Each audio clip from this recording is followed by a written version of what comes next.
Well, John Nash, how are you? I'm great. Thanks for asking, man. How are Man, you doing? I'm doing good. I'm glad to welcome you to Midwest Uke and Harmonica Camp. Uh, we've never worked together really, but we were together at Kevin Carroll's Ukulele Teacher Summit, like, I don't know, back when the dinosaurs were roaming around or something.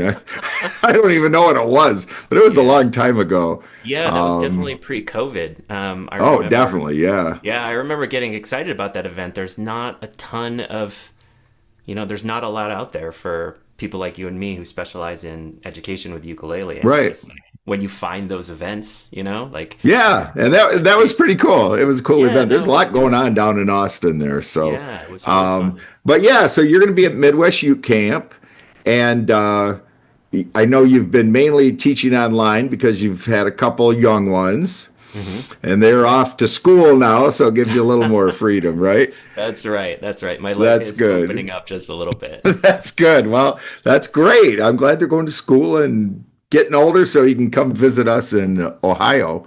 Yeah, for Um, sure.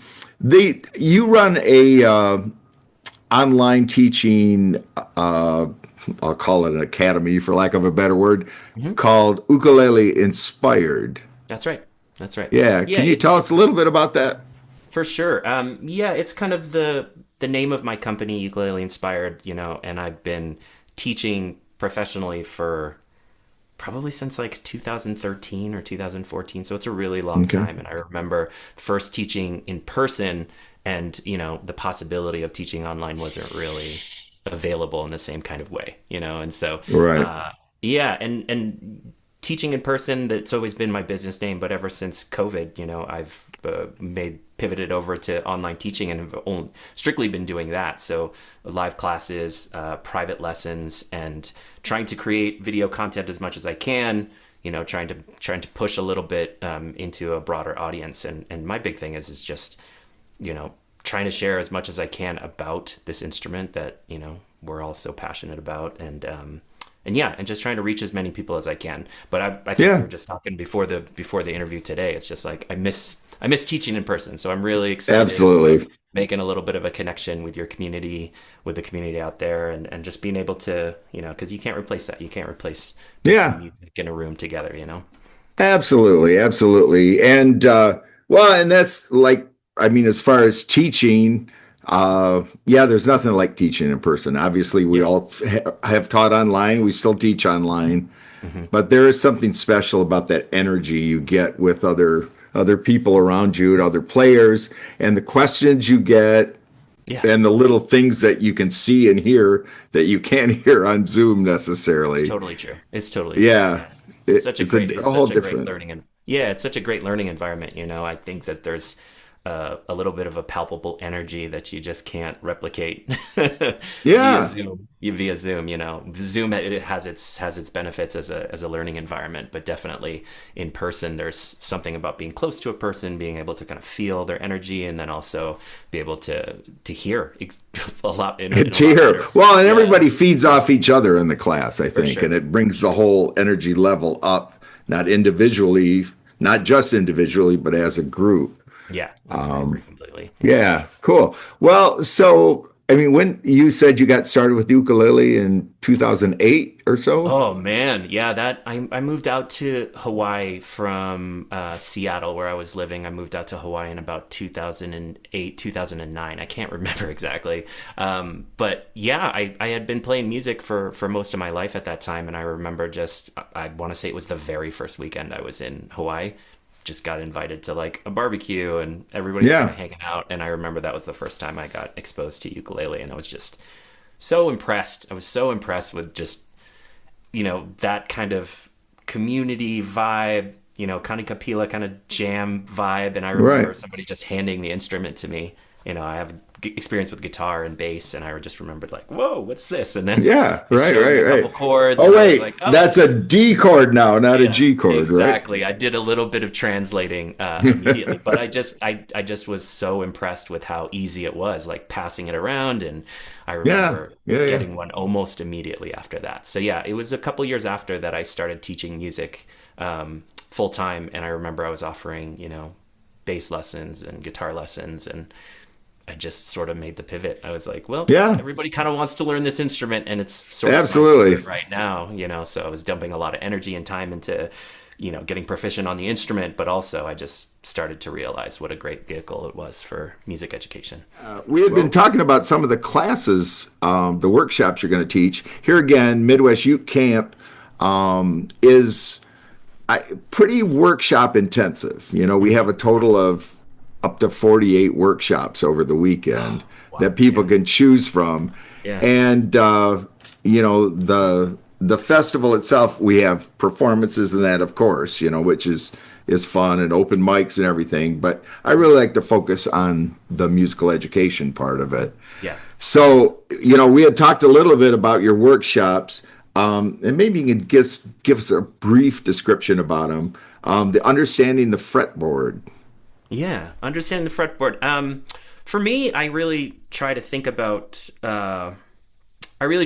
understanding music, especially when it relates to the ukulele. Right, that's how we kind of all focus our attention and focus our teaching.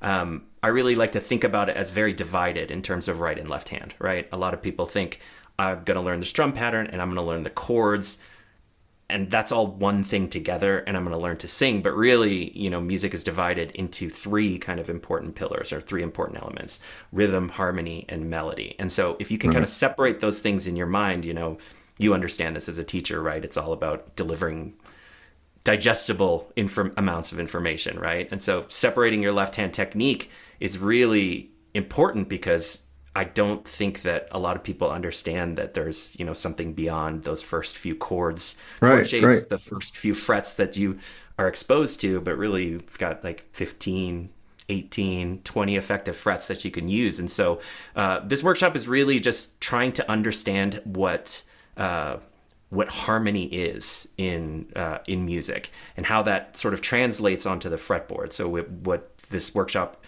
really dives into is what are chords, how are harmonies built, how do those relationships look on the fretboard, and then how do we start to use those to create movable chord shapes, and how do we use movable chord shapes to start to know what chord inversions are, which are basically different ways to play, a chord that you know. Right, So right, this right. is a C, this is a C in between frets 5 and 3. They're all This is, C's. Yep. yes, exactly, between 7 and 10.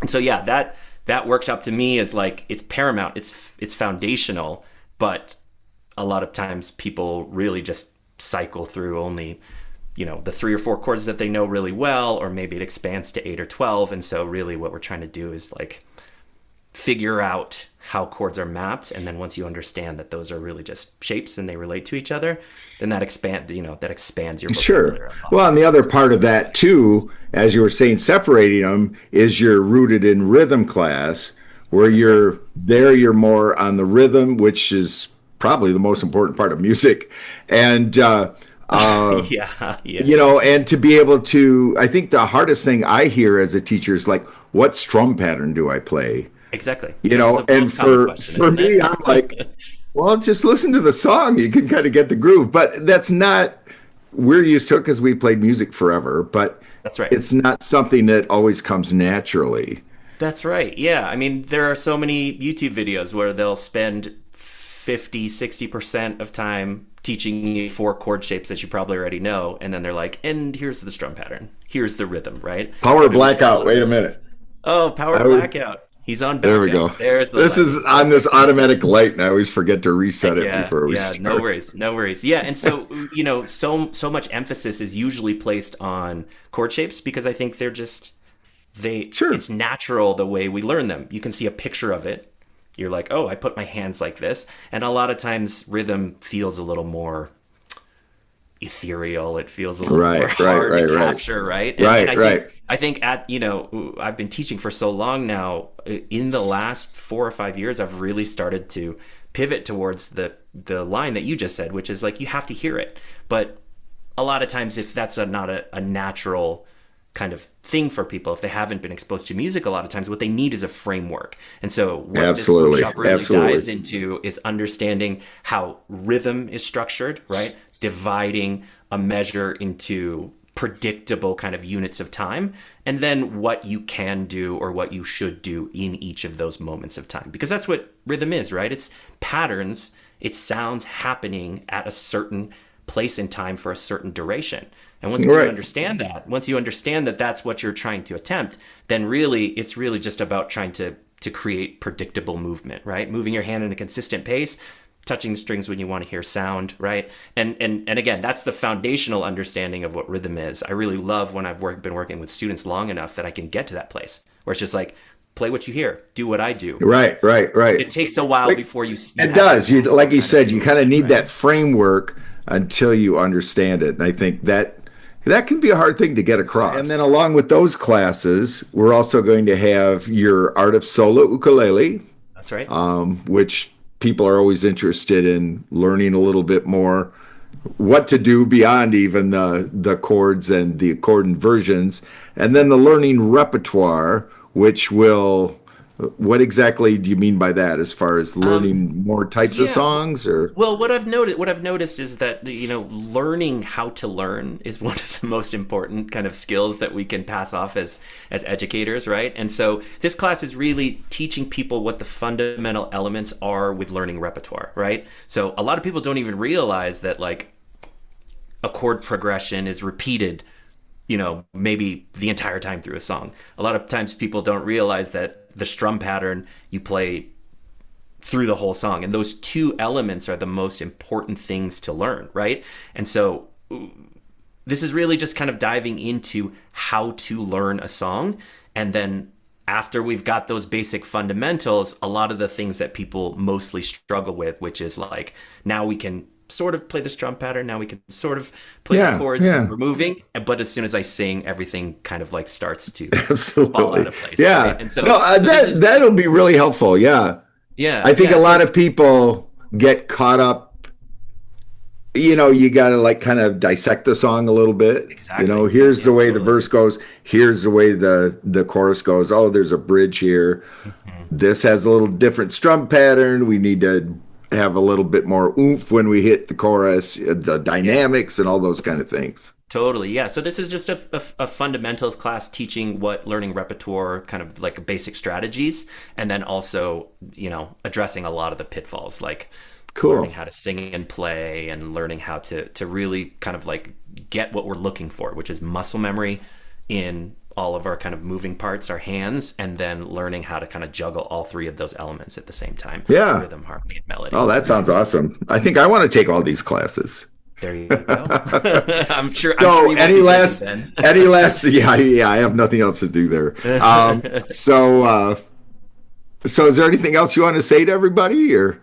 No, I'm just, maybe I'd like to say hi, hello. I'm happy to be able to introduce myself in this way. And thank you also, Ben, for giving me the opportunity. I know that the ukulele community is really alive in the Midwest, and I know that you're a big part of that. So yeah, I'm really looking forward to being able to share a little bit of my love for music, a little bit of my love for education.